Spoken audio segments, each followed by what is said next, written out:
হঠাৎ এই সিজনাল চেঞ্জের জন্য আপনার বাসায় কি কেউ না কেউ জ্বর, সর্দি, কাশি, ঠান্ডায় ভুগছে?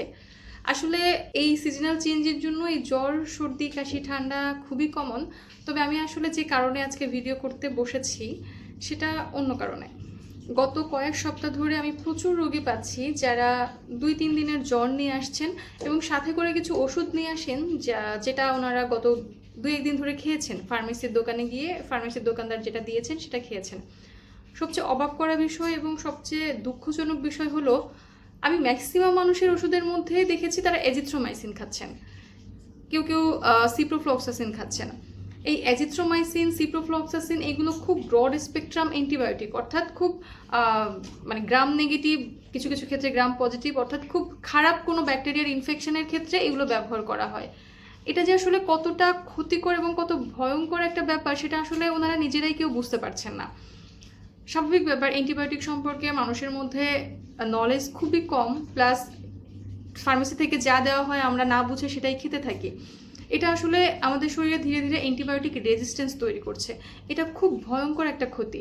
দেখা যাবে পরবর্তীতে যদি কখনো আপনার শরীরে অ্যান্টিবায়োটিকের দরকার হয় বা যদি কখনো বড় অসুখ হয়, দেখা যাবে এই ওষুধগুলো তখন আপনার শরীরে আর কোনো কাজ করবে না। এবং সবচেয়ে দুঃখজনক ব্যাপার হলো এটা যে শুধু আপনার শরীরে কাজ করবে না তাই নয়, এটা কারো শরীরে আর কাজ করবে না, এটা রেজিস্ট্যান্স তৈরি করে ফেলেছে। সময় এই যে জ্বর, ঠান্ডা, কাশি, সর্দি, নাকবন্ধ এগুলো মেইনলি ভাইরাল ইনফেকশনের জন্য হয়। এখানে অ্যান্টিবায়োটিকের আসলে কোনো কাজ নেই।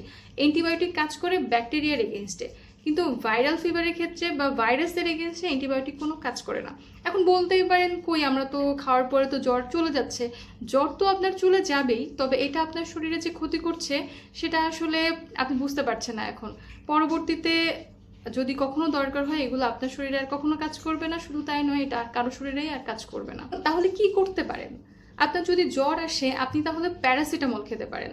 প্যারাসিটামল 500 মিলিগ্রাম আপনি দিনে 3টা করে খেতে পারেন। যদি তীব্র জ্বর থাকে সেক্ষেত্রে আপনি দিনে 4টাও খেতে পারেন, সমস্যা নেই। চেষ্টা করবেন অনেক বেশি পানি এবং তরল জাতীয় খাবার খেতে। যখন জ্বর উঠবে গায়ে হালকা কুসুম গরম পানিতে একটা পরিষ্কার কাপড় ভিজিয়ে আপনি এই সমস্ত গা মুছে ফেলবেন, অর্থাৎ গায়ে স্পঞ্জ করে দিবেন এবং রেস্ট নেবেন। এখন বলছি কখন আপনার আসলে ডাক্তারের কাছে যাওয়ার দরকার বা আপনার কখন সচেতন হতে হবে বা সতর্ক হতে হবে। যদি আপনার জ্বর 5 দিনের বেশি থাকে, যদি তীব্র জ্বর সেই সাথে শ্বাসকষ্ট থাকে, অতিরিক্ত দুর্বলতা থাকে, অনেক বেশি বমি থাকে, কয়েকদিন ধরে পাতলা পায়খানা থাকে, তাহলে আপনি যত দ্রুত সম্ভব একজন চিকিৎসকের পরামর্শ নেন। অবশ্যই আশেপাশে ফার্মেসির দোকানদার বা হাতুড়ে ডাক্তারের পরামর্শ অনুযায়ী অ্যান্টিবায়োটিক খাবেন না। আপনি আপনার নিকটস্থ কোনো একজন রেজিস্টার্ড চিকিৎসকের পরামর্শ নিন। ভালো থাকবেন, নিজে এবং নিজের পরিবার নিয়ে সচেতন থাকবেন। এবং এমন সহজ ভাষায় স্বাস্থ্য টিপস পাওয়ার জন্য আমার ইউটিউব চ্যানেলটি সাবস্ক্রাইব করতে পারেন, ফেসবুকে ফলো দিয়ে রাখতে পারেন এবং অবশ্যই আপনার পরিচিতজনদের সচেতন করতে আমার ভিডিওটি শেয়ার করতে ভুলবেন না।